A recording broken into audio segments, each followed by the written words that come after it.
It always gives me a buzz to come to these Linnaeus meetings because it started from such humble origins. I can remember I was just saying to Bob in fact coined the name Linnaeus because Martin Rowland wanted to call our group something ridiculous, and and Bob fiddled around with some names and came up with Linnaeus. So it's been Linnaeus since 2001, I think, Bob, 2001, a long time ago, in a room in Halifax. So. And he always gives me some interesting titles when he asks me to talk, and he invites me to crystal gaze, and I always feel a little uncomfortable crystal gazing from my place at the far edge of the planet. But I had an epiphany. I woke up with an idea about what I could share with you at this meeting a few days ago, and so I hope you'll bear with me when I explain why I'm here and what I might have to offer. I actually live a long way away. There's my glasses. So that's where I live, right down the bottom of the South Island in New Zealand, which is a tiny country for less than 4.5 million people. And thank you very much.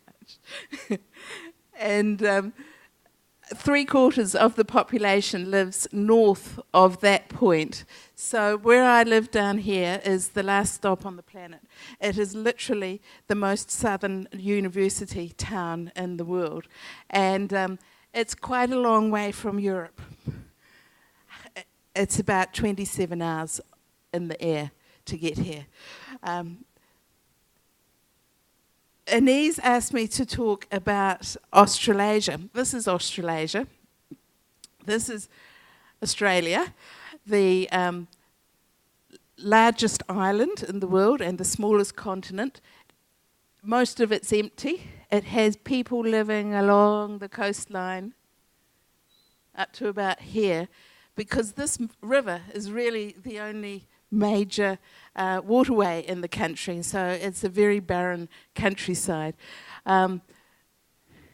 This is New Zealand, and between us directly, the shortest distance is about 2,000 kilometres. So it's quite, as we kind of identify a little bit together, there's a strong competition between the two countries. New Zealand is definitely smaller, and we're not close together. If we normally fly between the two countries, the distance is slightly greater from Auckland, and as you can see, I have about 3 or 4 hours travel to get from where I am, the bottom of the country, up to Auckland. And normally, if I'm going anywhere, I go over to Melbourne, which is about 2,500 kilometres. Although we're a little country, we're a proud country. You might recognise this scene from the Olympics, which was followed very closely in New Zealand, and we very proudly won lots of medals. I think we came 15th on the medal count, so we're very good at sailing. I've lost my... Am I okay? We're very good at sailing, and we're very good at rowing, and we're very good at shot putting. What I will be talking about today is a brief history of primary care patient safety, because I am old enough to appreciate that you actually need to understand history in order to get some idea about where the future might lead us. And the history is actually quite important in my part of the world. I'll tell you what we're up to now, and that will take a very short time, and then I'll contemplate where we might be going in our part of the world. I have prepared from my history review a kind of quirky, idiosyncratic list of key publications that have guided the way I now think into the future about patient safety. So I go back to 1981. I did a rough literature search using the keywords patient safety and primary care. And this was one of the earliest papers, and indeed it's actually a pretty important paper, I think. It's about adverse drug reactions in general practice, published in the British Medical Journal in 1981. So this is followed in my list of important papers in 1992 by the Crisis in Antibiotic Resistance, published in Science. Now, you might wonder why I picked on this particular paper, and it's been informed by the research that I'm currently doing. I still think that we prescribe far too many antibiotics, and quite apart from the problem that raises in antibiotic resistance at a global level, I think antibiotics cause enormous harm to patients at individual patient level, and I think they're very casually prescribed, and it worries me that we're not doing something more energetic about not using antibiotics. And so the problem was framed, 30 years ago, and we're still not taking this literature seriously, from what I can see. However, we can change physician practice. We learnt that a while ago, and there are different ways to change clinician practice now than were available to people in 1993. And we have in New Zealand been quite innovative in developing techniques to change physician behaviour through feedback and marketing rather than education and information. 1994. We had Spain leaping into action, which I bring to this group because I do think Spain is a model, actually. Spain has been taking patient safety and primary care very seriously for quite some time. And I know they have joined the linneaus EU only lately, but in fact I regard Spain in many ways as a leading country. 1995 is the first publication to come out of Australia. It came from a group of GP academics in the far north, quite a remote part of Australia, in fact. I think they come from Perth, which is regarded as the most isolated major city in the world. It takes hours to get anywhere from Perth to anywhere and to Perth from anywhere. This was a critical incident study and is still widely quoted. It was part of Bill Runciman's original work. Bill is an anaesthetist, and he was really strongly behind the original AIMS project in Australia, which is the Australian Incident Monitoring System, which has been in action now for a very long time. I think we're counting up the decades now, and has been enormously influential in changing and raising the problem of patient safety, mainly in hospitals, I have to say, but has also allowed people in Australia to talk about patient safety much earlier than they have been allowed to talk about it in New Zealand. Then we have the work starting to come out of the US. This is a study where they got a group of family physicians around and asked them to reflect on their errors that they had made in their practice. A seminal study. 1997, Helena Britt published first this paper, which is a methods paper really, about sentinel event monitoring in primary care in Australia. Before they started this study, in 97, she was just about finishing it. She came to visit me when I was working in Dunedin in the research unit in general practice. And she said, we're planning this study, do you want to be in it? Would you like to do it too? And I looked at it and I said, yeah, sounds interesting, but I'm busy. I don't think I've got room for it, sorry. And I've often kicked myself afterwards because this was a really important study. It was really difficult for Helena to get it, to be able to do it because of the tort environment there in Australia.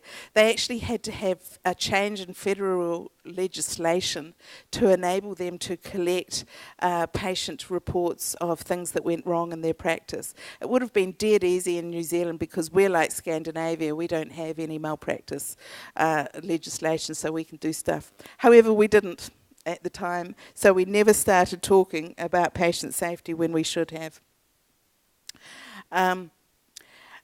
This one is a very early malpractice database, except it wasn't exactly a malpractice database, but analysing such things has been a major thread in primary care patient safety research. Inese, you've done one of these as well, and Bob has as well. And then we move on to 1999, end of 1999, when To Err is Human came out. It's often the date that people start with when talking about patient safety. So what I was talking about before from 1981 shows that in primary care, patient safety has been recognised as an issue from quite early on, and expressed in some quite quirky, often small-scale research.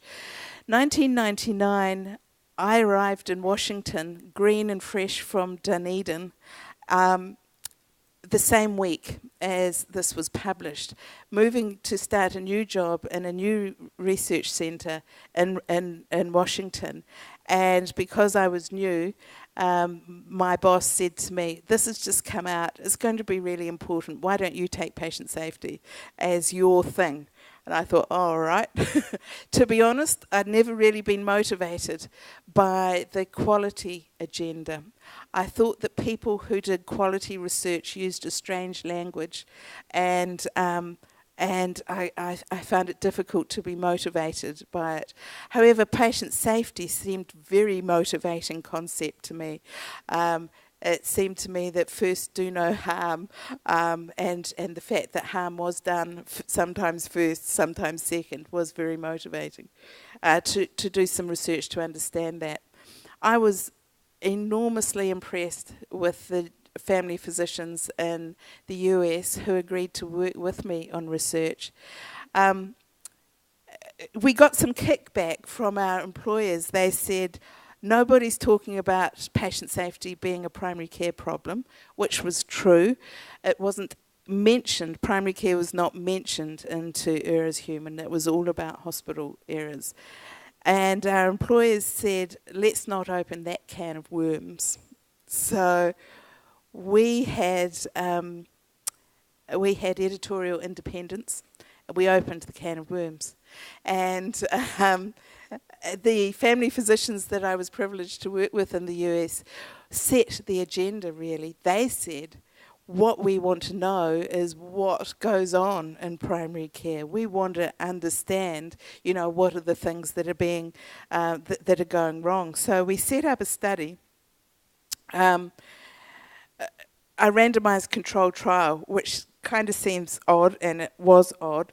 It was set up as a randomised controlled trial because we thought that might be publishable more than just a simple reporting system. It never ever has been published as a randomised controlled trial. It was people were randomised to report by computer or by paper the things that they observed in their practices. And when we actually analysed it as a randomised controlled trial, there was actually no difference between paper or computer.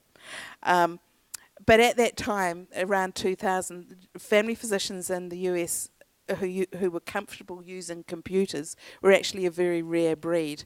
And But they were very, very kind to me, and they did what I asked, and they told me what went wrong in their practices. And I sat in Washington and received their reports, and I thought, this is really weird. I said, this is because I'd lived and worked. The only two places I'd lived and worked in the world were in Dunedin in New Zealand, where everyone used computers, even in 2000, and in Oxford, where almost everyone used computers when I was there a few years earlier. So I was sitting in Washington in 2000, and people were telling me about things from their medical records, and I said to Bob and I think Larry, I said, this is really strange. I said, it looks to me like there are people in the practices in the United States whose job is to find a person's medical records and to give them to a doctor. I said, surely that's not true. And they looked at me blankly and said, yes, how else would you do it? And I said, well, you go to your computer. And no, we don't have computers. They had rooms. They had clerks whose job was to find medical records and store them back again. So problems with records and accessing information about patients was coming through clearly from the US family physicians as an issue. And so I said, I don't think that would happen in New Zealand at all. And I think there are probably other things that happen in New Zealand associated with using computers that you don't see in the United States. And don't you think we should do perhaps an international study on this? And Martin Rowland walked through the door, and we about the same time, literally the same day, and he agreed that they wouldn't see in the UK what we were seeing in the United States, and said he'd be in on an international study. So I called my mates back in New Zealand, and then I said, I think we should probably involve Australia as well. And we thought we should probably involve Canadians because it would be rude not to. And then we were talking about it a couple of months later at a Wonka meeting, and were overheard by Chris Van Weel, that's right. And he said, can the Netherlands do this too? And we said, yeah, sure. And then a few months later, I think Chris had been talking to Ferdinand Gerlach in Germany, and Germany came on as well. So we had a 7-country study. However, I've got off track a little. That's how linneaus started. So 1999, To Err as Human came out in the United States. No mention of primary care. 2006 months later, an organisation with memory came out in the UK, did mention primary care, said not much was known about primary care, so for now let's just assume it's like hospital care. That was like a red rag to a bull to me. So I thought, well, okay, as a scientist, if it is like hospital care, then that's okay. Then we can just go ahead with all the systems and things that they're planning, and there won't be a problem because primary care will be just like hospital care. But should we not find out if it is just like hospital care first? So we continued with our research. I put in this quirky 2001 paper because I think it's a pretty cool paper. It's about acupuncture. And it's really quirky because of 34,000 consultations with acupuncturists, there were something like 12 errors or safety incidents, like almost none, like hardly anything at all. And these were actual records that they went through, 34,000 of them, which I thought was pretty cool in one way or another. This 2002 paper is the report of our randomized controlled trial done in the US. And it proposed a way to categorize incidents that were reported. It was called a preliminary taxonomy because I felt very uncertain about what we were finding and how it would figure out. We analysed the data qualitatively we did it according to some fairly robust qualitative techniques where two of us would categorise things independently. Then we get together to discuss anomalies. But that formed the basis of a taxonomy that became the Linneaus taxonomy, and that Kirsten and the team in Germany have been working on. It was also had more hits than any other paper published in 2002 in quality and safety in healthcare, more web hits. So obviously excited some interest. It had been turned down 3 times by JAMA before we got it in, which to my mind I'm quite proud of. We submitted it to JAMA and they turned it down and said, no, we don't think it's really us. And Larry Green, my boss, got back in touch with them and he said, I think you'll regret it if you don't reconsider this. They said, all right, we'll reconsider it. So they reconsidered it and said, no, we really don't want to publish this. So I was looking around for another place to publish it, and they came back to me and said, can we look at your paper again? So they had it for a 3rd time, and for a 3rd time they said, no, we don't want to publish them. So I still don't have a publication in JAMA. The same year, 2002, Meredith Makem, who was at the time a registrar, just early, young GP, published her side of the international study. She was really, really into this, and she subsequently completed her PhD in Sentinel event reporting. And she subsequently had 4 children in about 4 years, didn't she? So she's been very busy. She's still got her 4 babies, and she's having some time out to spend with her children at the moment, so she's not working right now. So I looked just in the last 12 months at what has been published when you put in a search on patient safety and primary care, and I limited it to the USA, England, Australia and New Zealand, and I've lumped Australia and New Zealand together as Australasia. So what you can see is drugs. Mostly what's written about patient safety is somehow related to drugs, which surprised me a little bit, but not too much, because a lot of this is still drug trials, randomized controlled trials of one drug against another. And that is kind of a standard. There's a lot of work on medications. There's some teamwork stuff. The USA publishes more than anyone else just because it's got more people doing research. So this isn't standardized for population or anything. But teamwork is also big in Australia and New Zealand. We're not very good at teamwork. I think in Europe you're better at working in teams, so you don't think about it so much. You just are better at doing it. We're not so good at it. Antibiotics and infections. USA and England were publishing on antibiotics and infections.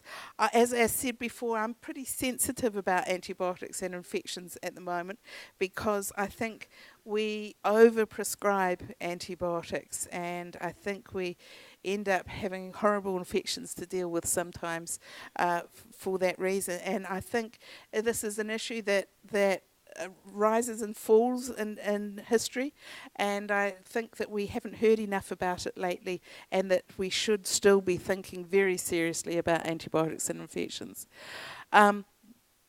Safety and quality assessment and performance is an issue of concern in all countries. The US, although it's got a bigger line than England and Australasia, it's actually quite small for the US, so I think the US thinks it's got it sorted. Would that be right, Bob? Yep. Safety interventions, though, only in the US. So we're not doing enough research about how to make our workplaces safer. EMRs, only in the US and a little bit in our country. That's Australia. It's electronic medical records. Yeah. And it's been a big issue in the US because computers were not widely used in the US until long after they were used in Australia, New Zealand, the UK. Perhaps not Australia so much either. And it's been quite a big issue, quite a tough path, I think, to get EMRs widely used in the US. What I'm going to talk about now is why I think we have to think differently. And I think that we wouldn't have to think differently if something really important hadn't happened on the 3rd of September 2010. I was at the annual Royal New Zealand College of General Practitioners meeting in Christchurch on that day, as were a number of other people. I have family in Christchurch. I was born in Christchurch. I grew up there. And my daughter now lives there. And I was staying with her while I was at the conference. At 4:35 in the morning, I heard a train coming up to the house, very loud, in the suburbs. And then I was woken up when my bed was being flung around the bedroom. And I hunkered down in bed and thought I'd just stay here because it was too dangerous to get up. And that lasted for, I don't know, it seemed like forever, but it was probably about 20 seconds. It was a major earthquake. It was a 7.1 on the Richter scale earthquake, quite shallow, quite nearby. I got up. My daughter, who's very well organised, rushed into the kitchen and got every container she could find and emptied water into it. She said, the water's going to go out very soon. We didn't have any electricity. That had gone. And it was cold. It was frosty.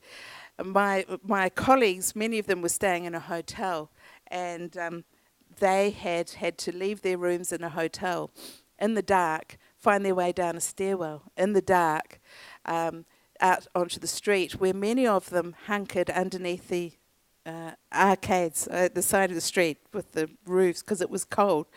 One of my friends said he stood in the middle of the intersection. He wanted to be as far away from other buildings as possible. Another of my colleagues said that she had a sister in town, and she called her sister and asked her sister to bring all the socks she could find.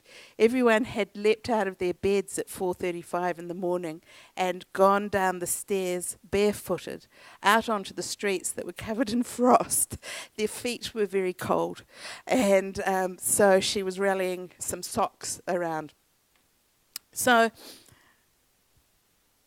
after September, there were maybe 5 more earthquakes that day. I fled town. The conference was closed. And everyone got out who could. There were no fatalities. It was amazing.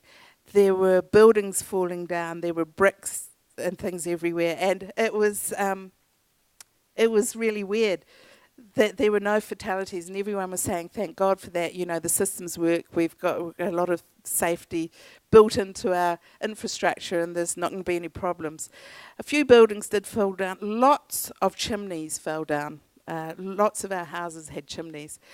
And things slowly got better. So that was September. By Christmas time, things were starting to settle down. There were only 4 or 5 earthquakes a day. And people in Christchurch could say with some accuracy how heavy they were on their Richter scale. So we have these strange things on TV where someone from out of town is interviewing somebody in Christchurch, and there's a shake, and the person interviewing stops talking and says, did you feel that? And the other person just carries on and said, oh yeah, that was a 4.3, nothing to worry about. So people didn't worry. September 22, the earthquakes were getting less and less in frequency and in strength. September 22, I was about 100 miles away from Christchurch visiting some of my students, and there was an earthquake. We got used to earthquakes by then, But we looked at each other and said, that was a biggie. And my daughter got through to me just before the phone networks went down and said, don't come, Mum, don't come. She said, it's chaos here. What had happened was the earth has layers, and the layers had gone up and down like that and banged into each other. And buildings were falling down all over the place.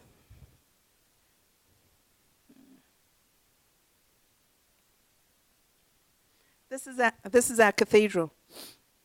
That's our cathedral that was in Christchurch, and this is our cathedral now. It's going to be razed to the ground. No one was killed in it. They thought that 20 or 30 people had died in the cathedral, but they actually all managed to escape. This is a 25-year-old building. There were 3 GPs in there, and there was an English language school and the local TV network. That's what it was like by 2 o'clock on the 22nd of July. Gone. There were over 100 people killed in that building.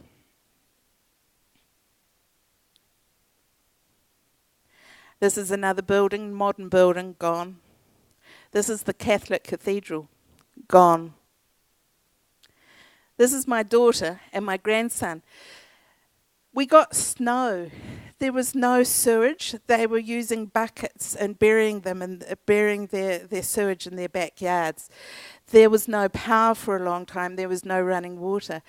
My grandson grew up thinking that sewage was pumped along the street. They had a pump there. He thought it was normal to have the power lines going like this, but at least they did actually manage to get power lines. They normalised very abnormal behaviour. The professor of public health had just been appointed into Christchurch, was renting a house. His kitchen and lounge room fell down, and he and his family lived in the 3 bedrooms because they were intact for a year before they bought a house. People normalised some very abnormal behaviour. So that made me think about some things. These are words that I'm going to show you that I don't like. I think they're boring words and horrible words, but they're really important, I think, for patient safety. Infrastructure. In Christchurch, they reckon it's going to cost something like $32 billion to rebuild the city. Half of that is going to sewage.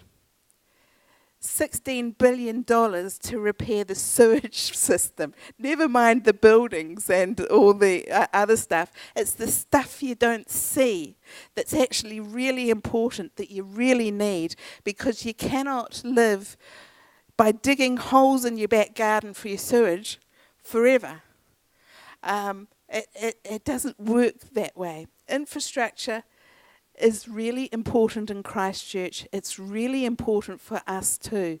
For patient safety, if we don't have the right infrastructure, we won't know until something goes terribly wrong.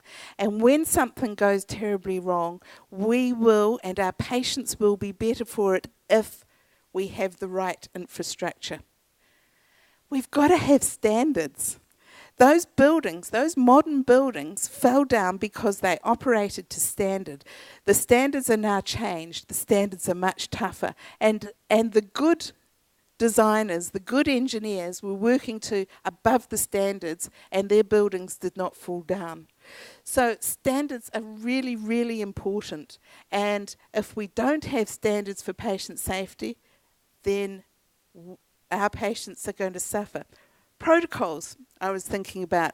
22nd of February, the college had an emergency response protocol where it said every spare GP needs to go to Christchurch and help out because there's problems. What they didn't realise was that all the people in Christchurch were fleeing town, and the problems were not in Christchurch, they were outside Christchurch and all the surrounding areas, because there were tens of thousands of refugee people arriving with no information. wanting repeat pills, wanting their represcribing. Nobody knew what they were on.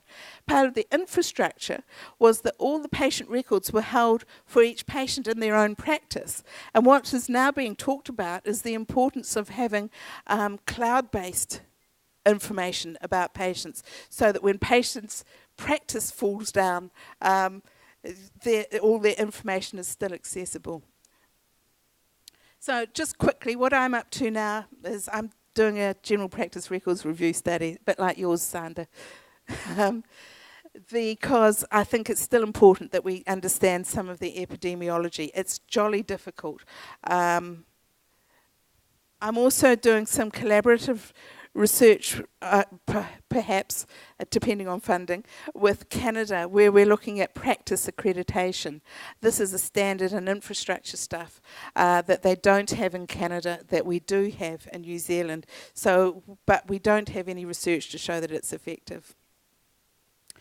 I think that international health systems comparative research is really, really important, because I think that every country does something really good, and they don't know that it's really good until another country doesn't do it. And I think that having comparative international research is incredibly important. I think that we've got to give up on sentinel event reporting systems as a source of epidemiological information. So I've crossed that out. It's time we got over it. It doesn't deliver us epidemiology. But we do need to have some epidemiological research, and I'm not sure that retrospective records review is the way to do it. I think hopefully there may be other and better ways to do it, which means that we are going to have to continue to develop new methods. We can't just pick up what's been done in hospital and reuse them. Drug studies, I think, are really, really important. We use a lot of drugs in primary care, and I think we use them, I think we become complacent about the dangers that are associated with drug use. In New Zealand, I've put RCTs in smaller print because we don't do RCTs. We don't do drug trials in New Zealand because we don't have drug companies, so nobody funds them. But in countries where you do have drug companies, you're probably going to be doing RCTs, and they are really important to test new drugs. What we do is pharmacovigilance studies, and we have some really, really good public data in New Zealand. We've just published our first study using that. We don't have a brief in my group for doing drug studies. There's a special unit for doing that, but they don't do it very well, in my view. Safety culture, really, really important, and I think there's a lot more work needs to be done on safety culture. New Zealand's old-fashioned. We still get a lot of pushback. No, we're perfectly safe. No, I've never seen a patient safety incident. No, I don't know what you're talking about. I do my best. Don't give me hassle. We've got to be getting patients involved in safety more clearly. We've got to be looking at how to better diagnose, and diagnosis often involves interactions with referral agencies like laboratories and radiologists and hospital consultants, and we must streamline that interaction better. We've got to be educating. We've introduced a curriculum based on the WHO safety curriculum into our undergraduate years, and it's very exciting to think that we're generating a new generation of doctors who are thinking about safety from before they even start seeing patients. So this is an oyster. I think we're very, very early down the path of research into patient safety. I think the world is our oyster. We've got so much more to know, and we need to be uncovering some more pearls than we have to date, because it's really important. And I'm sorry I've gone over, Bob.